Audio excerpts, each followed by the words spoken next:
真的很喜欢推特，到现在10年发了已经快18000个推。Elon especially has declared open war on the dominant left. These platforms are not used for forums for disinformation. And they are not going to let him, go quietly and go back to the way things were before he said he wanted to buy Twitter. There's more that needs to be done, and there's a lot of bipartisan interest in that. And so now you see sort of elite culture is rallying together to go against anything owned by Musk. 他的常识看到这个荒谬的程度，变成这个样子，所以马斯克用他的本能、他的坦率和他的实力来抵抗。极左派真的是撞到一个他们不想碰见的敌人。这个推特现在无论卖不卖掉，他已经是信誉被重创了。I would love to see nothing more than for Twitter to be taken over.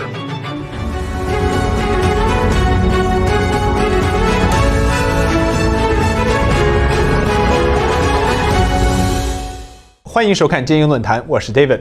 马斯克收购推特不仅引发了巨大的关注，也将马斯克个人卷入了美国的政治漩涡之中。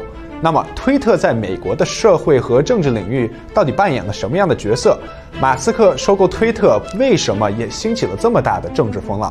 今天呢，我们就邀请3位嘉宾给我们来讲讲这个说话不按规矩、不讲政治正确、有钱能上天的富豪在推特购买这件事情上，到底在美国甚至全世界造成了什么样的影响？首先介绍的是希望之声广播电台资深主持人方伟先生。对于马斯克自己的政治站位来说呢，他自己发了一个推很形象哈。他说我在2012年的时候我是中间偏左，到现在2022年的时候，我现在是中间偏右了。他说我啥也没做。I didn't do anything. 我什么也没做，我现在从中间偏左变成偏右。下一位呢是美国独立调查记者、外交政策分析师 Jordan Schachtel。Yeah, I think Elon probably knows in a bear market that his offer was overpriced, and I think a lot of people discount his business acumen. 下一位呢是美国军事战略与地缘政治分析师及作者 Brandon Weichert。Look at the last 2 weeks of all of the negative press. Elon Musk was the equivalent of Tony Stark or Captain or Iron Man. He was this very popular, famous figure who now in about 2 weeks has gone from that to being like this great villain. Brandon, why do you think Elon wants to buy Twitter?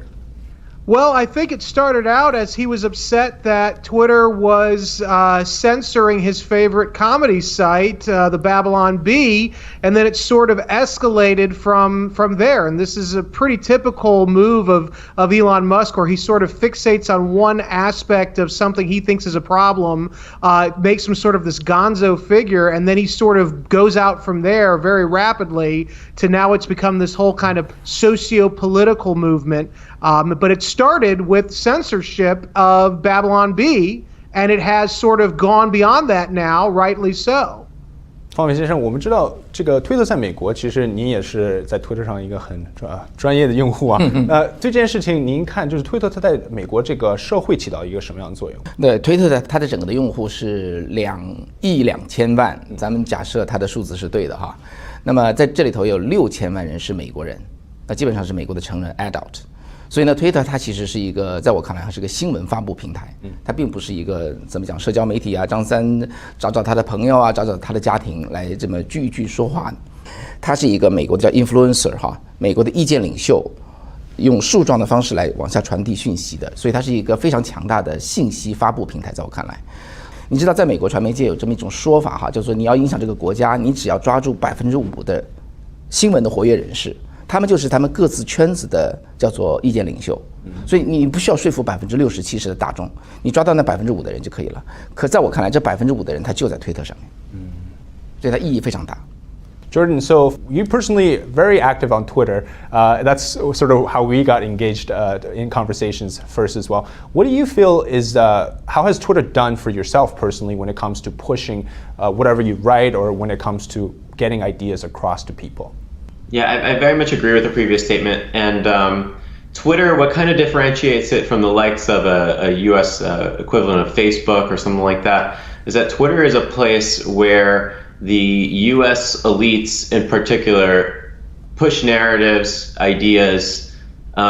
Twitter is much more an ideas factory than, say, Facebook, where your grandparents might want to talk about their dog or something like that. Twitter is where I think the global conversation happens, and that's why I enjoy it. And it, as already mentioned, Twitter is a great news aggregator as well. I think it has this unique blend of commentary and newsworthiness that captures a lot of people's attention.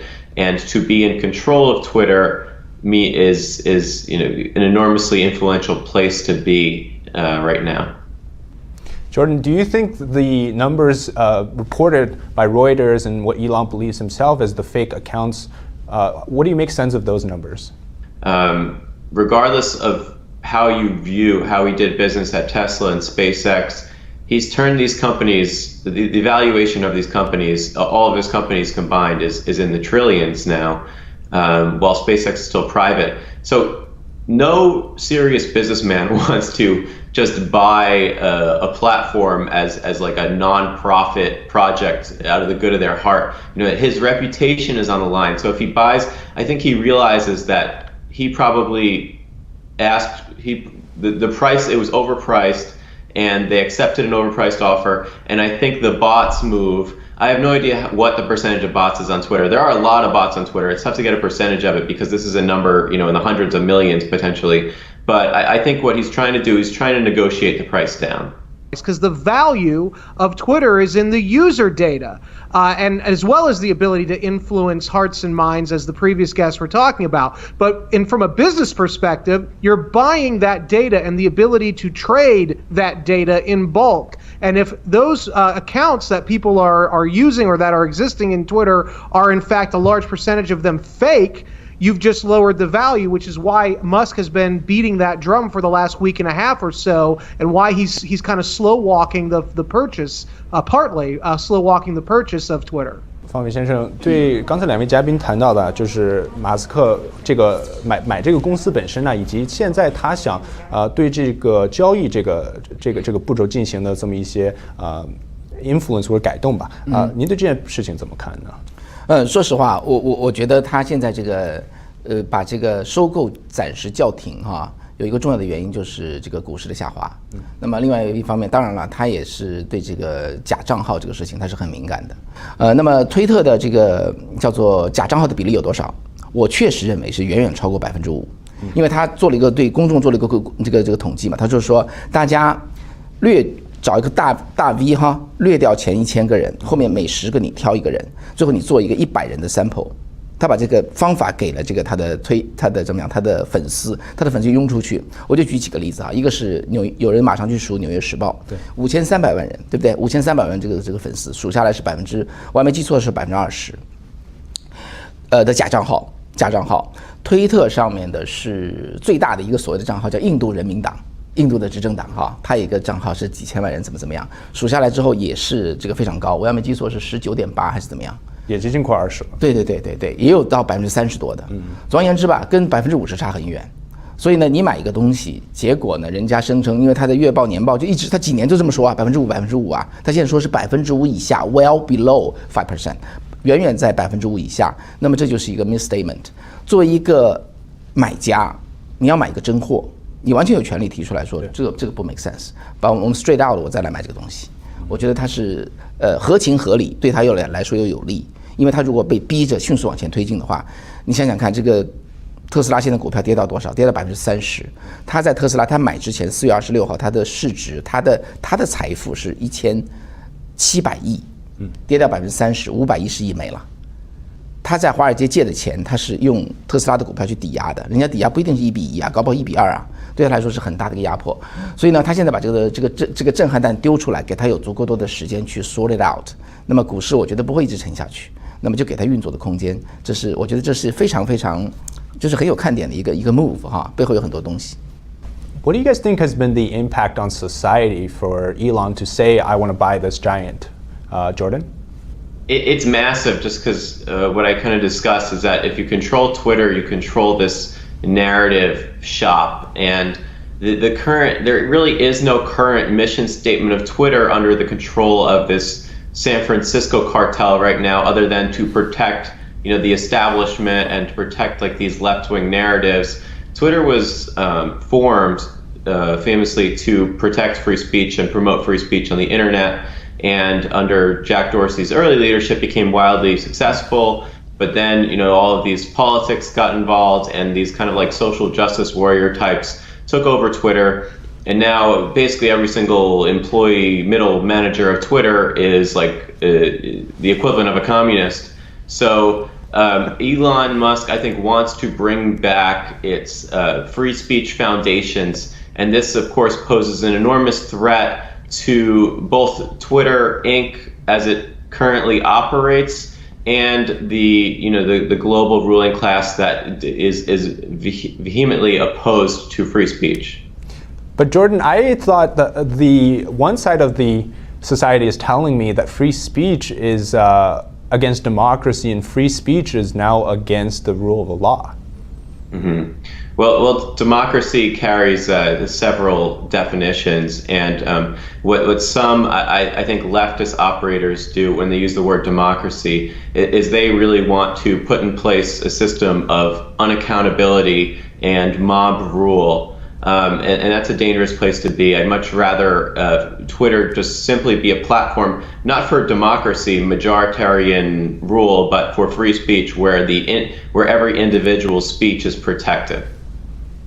Yeah, I think that he's right about that. The Twitter is democratic the way that East Berlin was democratic. It's in name only under the current leadership. And so I think what Elon Musk is doing, and the reason that so many people in power today are acting like stuck pigs over the mere prospect that Musk might be purchasing this property, is because they know that if he purchases it, he will implement policies that will effectively allow for people of all stripes and colors to have their voices heard on this very powerful medium. And that is a threat to what Jordan just referred to as the San Francisco cartel. They cannot have ordinary people or even, famous people who are of the right having a fair, free shot at free speech. It just cannot be allowed. And so that's why you're seeing the reaction from the left the way it is, only because he's even thinking about purchasing Twitter, and in so doing allow for the right to have the same basic freedom of speech that the Constitution allows them to have, and that they've been denied for far too long. And so this is a huge issue for the left, and that's why they're attacking him so vehemently, and why he needs to press ahead with this. He's now sort of committed. He cannot back out now. He has got to finish this purchase, because the knives are out for him, and they're not going to stop until they destroy him. 方伟，您对他刚才 Brandon 也讲到，就是说他做到这一步，他已经不能回头了。那您对他收购推特这些，觉得会有哪些障碍呢？他必须要跨过的。这个现在障碍就是价钱，因为440亿确实价位太高了，特别在这个特斯拉的股价跌下来之后，那么他能不能顺利的完成这次收购哈，我觉得都是可能是一个问题。所以呢，现在大家都是说，对啊，他最后能买得成吗？如果他钱不够怎么办哈？我觉得现在这个整个的这个股市啊拖下来，加上这个包括说左派对他打压，我觉得左派现在在做一个围剿战，试图把他的这个财富往下压，搞到他最后没有办法去买这个事情，买这个推特，所以呢，我觉得现在最大的问题就是他怎么能够最终把该要的价钱谈下来，并且把这个价钱背后的这个需要的钱可以拿得出来，能把它买下来。这是主要的障碍。那么现在真的是就是现在一场大戏，因为你不知道明天会怎么样，你不知道股市会怎么样，熊市多快能回来，6月份会不会回头？那么现在呢，就整个在这个过程中吧，我觉得是一个怎么讲，就是充满了变数哈，也是充满了你去考验这个伊隆马斯克的智慧。我觉得他是非常非常聪明的一个人，在这个商业上，所以真的一场 reality show 哈，一场这个实景的一个怎么讲故事片在上演。Let's say he successfully buys Twitter. To me, there's 3 big problems that he has to deal with. The first is, now of course Trump said that he's not going to come back, but Elon said he will restore Twitter. Brendan, what's your view on that aspect after if Elon successfully buys Twitter? I think that if Donald Trump is serious about running again, I think that if he's serious about being a dynamic player in the political field going forward, he would be a fool not to restore his Twitter feed, which is the main reason why he was able to break through the media blockade on him in 2016 and get the nomination for the GOP. And it's one of the main reasons why he was able to win in 2016. And so I think that, he should take Elon up on that offer if he's serious. If he's not, he's going to keep doing what he's doing because he's not helping himself or the movement that he started by sort of isolating away. I think him and Elon need to now come together and become sort of natural allies because they're going to either hang together or hang separately because the left, like I said, is not going to let either of those two men sort of go quietly into the night. This is it. Elon especially has declared open war on the dominant left, and they are not going to let him, go quietly and go back to the way things were before he said he wanted to buy Twitter. 方伟，您对这件事情怎么看？现在有好多的社交媒体就是冲着推特来的，但是呢，如果川普回到了推特，或者他不想回去这件事情，如果你要我猜的话哈，我觉得不管川普现在在说什么，在外面说什么，他心里挺高兴的。他现在这个 Truth Social 川普的粉丝是270万。好，那么现在马斯克去买这个推特，如果买下来的话，对川普来说，我觉得他有2个用途。第一个呢，他直接跑到那边去做广告，大家来用这边吧，那边他有8800万人，我想现在丢了大概也许丢了1-2千万人，起码还6-7千万人，那是20-30倍哈。那么而马斯克什么态度呢？马斯克你知道我不知道你看没看哈？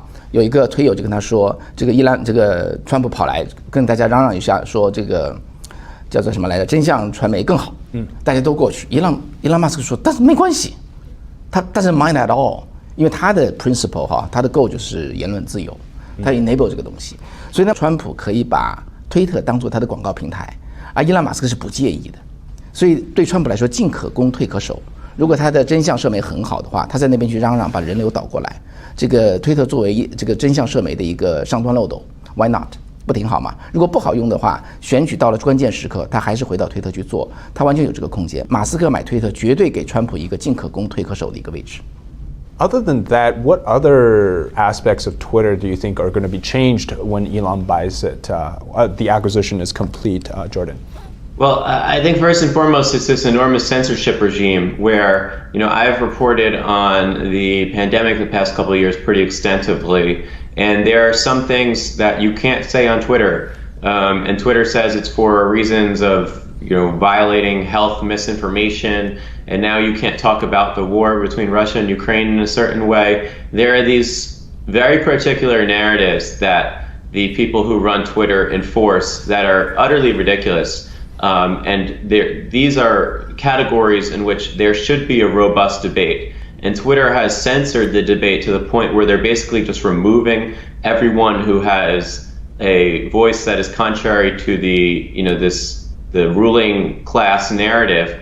So I think when Elon Musk comes on, hopefully with his ownership stake, that he will kind of like reduce this censorship to basically, if you threaten people or say something like completely insane and ridiculous and threatening, like it should really only be that. It should be a protected platform for free speech. There should be no, misinformation policy or this is how you can comment on wars. That stuff is so ridiculous. So I hope that stuff all gets rolled back under new management.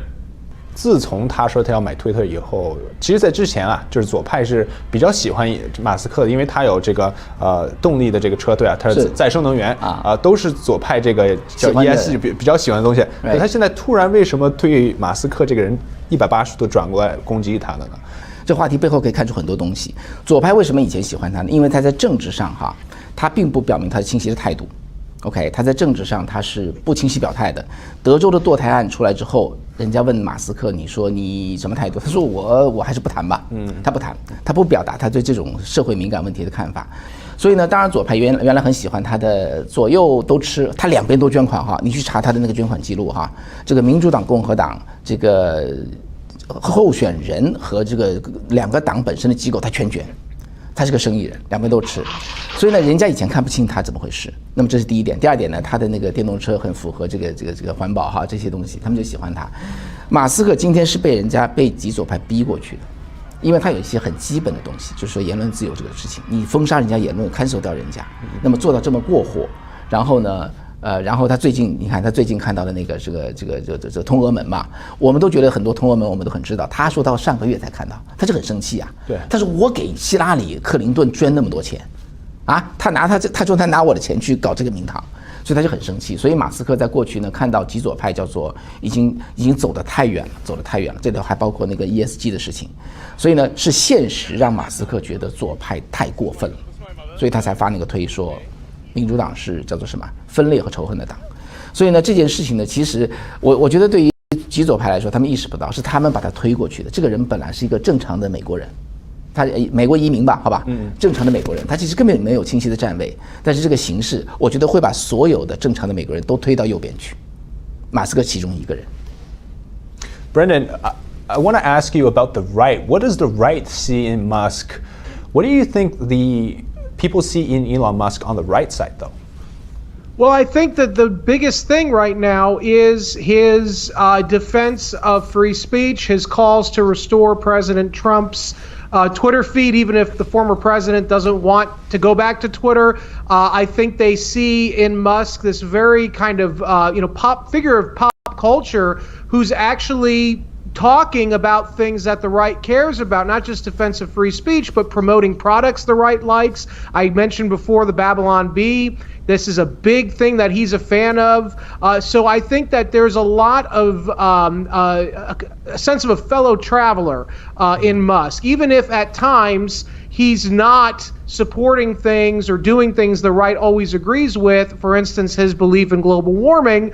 The bottom line is that on many of the key issues of our time now, Musk is clearly more in line with the right. And the fact that he came out recently and explicitly said he will be voting for the Republican candidate in 2024. He made a big target on his back, even more so when he basically sort of told the world that the emperor had no clothes when he said that President Biden is not the man running the country, that it's whoever is writing the speeches for the teleprompter that is running the country in actuality, because Biden is clearly not mentally fit. And so these things are things that the right understandably believes and feels assured that Musk is coming out and publicly saying the part that we think quietly, he's saying it out loud. And so all of that sort of congeals into this popular support on the right for him. Jordan, as a journalist, what do you see is the role of Twitter when it comes to impacting or influencing the fourth estate in the sense that previously we just talked about how influential Twitter is to the American people, but what's your view on that to journalists and news media? Mm-hmm. There's definitely a relationship between the news media and the corporation that is Twitter, and a lot of it happens behind the scenes, similar to how the government, the U.S. government corresponds with Twitter. We know they have a very active relationship, and we know that there's definitely preferential treatment given to the corporate press and the U.S. government in curating potential narratives that the people at Twitter agree with. When the government reaches out to Twitter, it's usually because they want to censor someone. And when the news media gets curated on Twitter, it's usually because Twitter likes what they're saying and they're preserving and pushing a narrative. This happened all the time the last couple of years from COVID stuff, is that whenever you saw something in the New York Times or Washington Post, and it was a fearful narrative or a pro-lockdown narrative, the people at Twitter would put it in the curated sections, in the top of the feeds of people who followed these press outlets, or even people who were just interested in the category. So they try to, that Twitter pushes out their signal as much as they can to kind of off balance what you could deem the right or the individual liberty, free speech crowd. They much prefer this establishment narrative on in a variety of fields. 我觉得有一点大家要注意哈，这个推特这个平台，它不光是一个信息传播平台，它非常非常强大的 enable 了哈，就是叫做放大了个体媒体工作者的这个新闻工作者的作用。这马斯克自己也这么说啊，人家问他说你相信什么样的媒体？这年头大家都在说什么媒体我能相信？马斯克说我相信 citizen journalist， 我相信这叫做公民记者。他说公民记者在推特上勤勤恳恳的发消息，然后含金量很高，然后频度很大，你就像个树一样的会长起来。那么最后呢，你就会有一个自己的一个耕种，你就变成了一个小媒体，后来变成一个中媒体，甚至变成一个大媒体。所以在这一点上的话，美国的这个新闻第四权哈，这个新闻的第四权，在推特上是很大程度上被推特这个把它巩固住了。那而这个马斯克自己，他其实我以前讲过一句话，我相信这是对的。他为什么买推特哈？除了他觉得推特太不像话之外，因为他太喜欢推特了。他真的很喜欢推特。他从2012年开始用，他到现在10年发了17000个推，已经快18000个推了。这个人就是天天在那推，天下第一推。以前就是跟川普有的一拼哈，但川普比他还是多了，但是他已经是就是很喜欢这个东西。他看到一个 citizen journalist， 甚至就是一个 citizen， 可以通过推特把他的声音放大，把他的思想放大得很大。所以在这一点上呢，他看到了推特对美国社会的重要性和对这个未来的选举。Brendan, I want to ask you, what do you see is going to be sort of a tactic the left's going to use to attack Elon? We've seen the sexual harassment it's becoming a playbook formula now, right? We've seen the sexual harassment.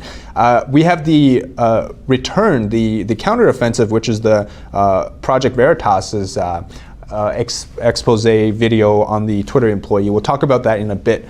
There's also what we now know is both sides are kind of playing out this almost like a big stage drama show to see who can get the more influence and more shock values out of the other sides. What do you see is going to happen to Elon and the attack on him?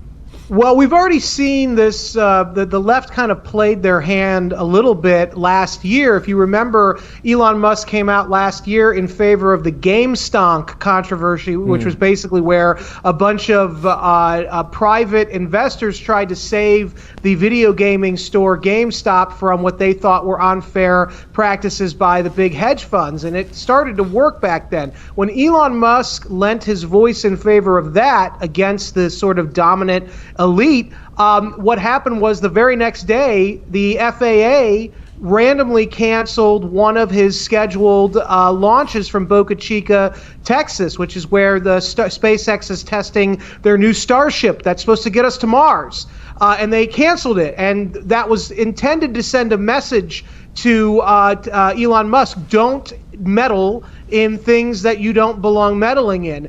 Shortly thereafter, the National Highway Transportation Safety Administration, NHTSA, under the DOJ, launched a massive lawsuit against Tesla, which started recalling, I think it was Model S's, because part of their rear view screen weren't working properly, and they said that constituted a safety hazard. So that cost Tesla billions of dollars. This was all being done in response to politically unsavory things that the left and the elites and the Biden administration didn't like. And so they were using these sort of unorthodox regulatory means to punish Musk, to go after his wallet. We've already seen in the aftermath of his attempts to buy Twitter, you now see that he's losing billions of dollars, not only because of the Business Insider story about these unverified sexual harassment claims, but also because of the ESG, this new fund or this new index they're using.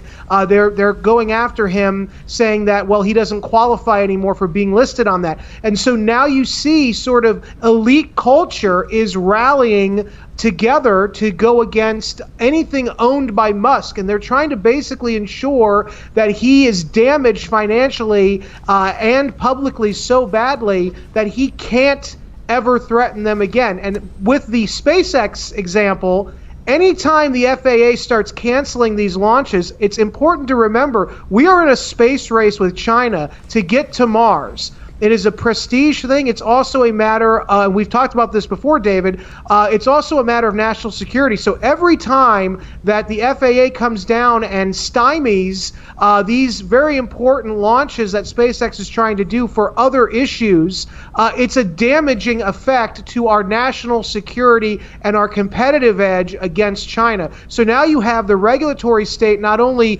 going after Musk for political issues, but now it's having real-world national security implications, which could damage us in the much longer run. Jordan, I want to ask you about the ESG scores. I'm sure the people we have today were all unqualified for that. But he got kicked out. Tesla got kicked out of the ESG ecosystem, I guess.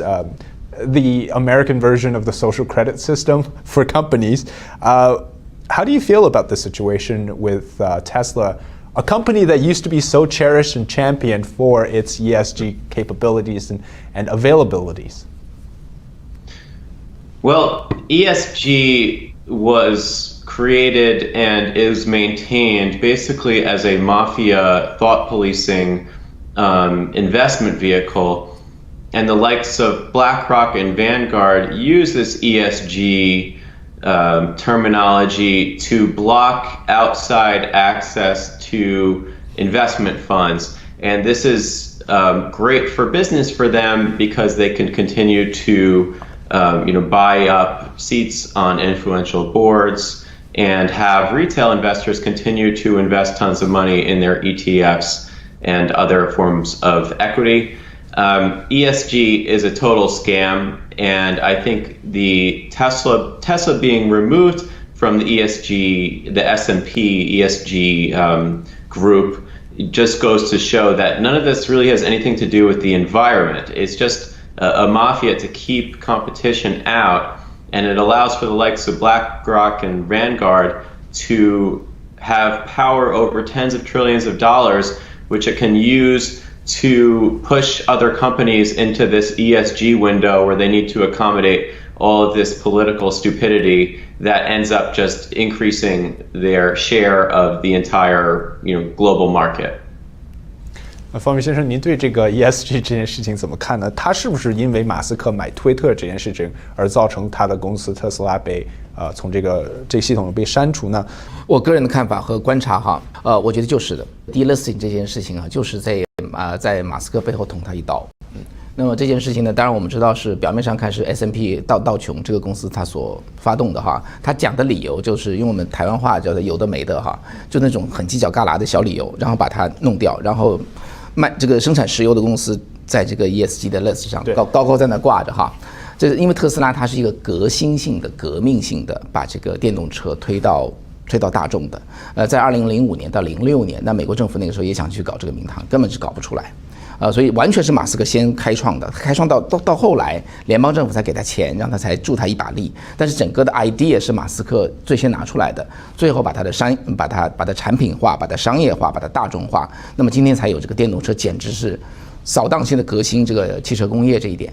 那么对于这样一个公司，居然把它从这个 ESG 拿下来，就是个笑话，是个大笑话。而且拿下来的理由非常非常的这个叫做犄角旮旯的一个理由哈。所以就是不成其为理由，但是呢，因为刚才两位嘉宾说的哈 ，ESG 的那个指数，很多这个所谓的环境这个叫做什么环境友好的指数哈，基金他就买这个东西，结果你把马斯克拿掉的话，我看到一个 source 哈，最起码会影响到110亿的这个买这个 ESG 指数的 fund， 他们那天就会 dump， 这是上个星期三的事情，上个星期三特斯拉跌掉8%。我看到一个这个叫做金融分析师，他说3%，其中1/3，8%的1/3是来自于这110亿的共同基金买 ESG 指数的，他们把他的公司甩卖掉，因为它是自动的，所以呢，我觉得背后就是对马斯克的一个，我觉得2重围剿哈，一种是金融围剿。最开始呢，他刚是买的时候，我当时预计到会不会有所谓的叫做什么 white knight 啊，就是这个左派的钱会进来跟他去竞价。那么没有进来，因为这个单它出价太高，440亿，所以没有人愿意掏钱干这么个事儿哈。因为推特它是个赔钱货哈，对，它不赚钱那么没有那件事情。现在呢，就是第一想把马斯克的钱把它搞垮，那么这让他买不成。第二呢，就是对他的声誉进行围剿。这个第二招呢，我觉得以后还会再又再跑出来一个女生如何，但是我觉得这一招很难，用过很多次了，很难有任何的信誉哈。但是对他财务上的攻击，对他金融上的攻击，这个确实是一个很厉害的。你刚才我说了，他的唯一的障碍就是钱，对，他有足够多的钱就买下来了，买下来之后就是他的了，剩下他就可以说了算啊。那么现在呢，对他的攻击就是在着落在他的特斯拉的这个，因为他是唯一的上市公司嘛，在背后是有钱的，对他的一个攻击，所以这是真的是一个左派下手的一个地方。其实我们知道真相工程这件事情是一个反而对他比较有利，在买推特上，就是他这个有一个推特的员工，他们是说在硅谷啊，在这个高科技这个领域上，对马斯克对他来讲是很讨厌他。The rest of us who have been here believe in something that's good for the planet and not just to give people free speech. It's going to be hard for him to be like, oh, because people should make their own decision. It's like, no, but people don't know how to make a rational decision if you don't put out correct things that are supposed to be out in the public. 那您觉得这件事情爆出来以后，他对这个买推特本身会有什么影响？我觉得那2个录像哈，它其实在网上流传的是不长，一个大概几分钟哈。我建议大家看一看，我看的都是有点目瞪口呆。那么他把这个推特内部的这个真相就揪出来了。那么简单的说，就说推特就是我们就是一帮社会主义者，我们也不在乎赚钱，我们有一个理念，这个理念是拯救地球。大众都不知道真相，只有大众都不知道什么是对的，什么是错的，我们才知道。所以我们当然要封杀我们认为不正确的东西。这就是这帮人的这个认识。他们说我们都是一帮，他说我们是一帮共产主义者，就左到远远超过大家的想象。好，那么这个消息出来之后，马斯克针对他的动作，我觉得造成2个效果。第一个呢，他真的叫 trash 这个推特，把推特的声誉现在打到就是毁掉。推特的就是因为他以前封杀呢，他不敢表面说，他还是不断的辩解说我是公正的，这个那个的。那么马斯克和真相工程的这2个这个录像出来之后，马斯克的这个发话，现在真的是把推特的信誉打掉。这个推特现在无论卖不卖掉，他已经是信誉被重创了，这是第一个效果。第2个效果，大家都期待马斯克你买吧，你买的话，我们还会 restore 对推特的信心的，对不对？所以这个东西对他非常有利。所以我觉得这是一件好事情。当然说白了就是一个真相的一个揭露嘛。真相揭露，我觉得阳光出来没有黑暗的角落哈。阳光出来总是有好效果，所以对马斯克是有好处的。对于他，我觉得公众的支持吧，公众的支持有好处。对于他进一步毁掉推特的目前叫做当前版推特的实力，我觉得也是很有帮助的。所以我觉得我看好这件事情是一个 good thing that happened. What do you think if the acquisition goes complete and successful? What do you think that's going to do to the big tech environment in Silicon Valley as well as around the country? Well, the first thing is I'm actually not convinced it's going to go through. I'm still thinking the DOJ is going to step in and there's going to be some kind of new regulation that's going to prevent this from going forward. But if it does, I think it's going to be a huge spike in the heart that is the left-wing dominance of big tech. It's unfortunate that we can't rely on sort of an even playing field enforced by the government, but that's just the way it is right now for big tech. They have pretty much left-wing domination. So if Musk is somehow able to pull this off, and he gets what he wants and he takes the company over, I think that it will be a huge problem for the left. It will certainly divide their otherwise firm monopoly on the truth, on communication, and on messaging for political purposes. And that could actually make Republicans, even in spite of themselves, Republicans more competitive going forward, which would be a huge net benefit for the country.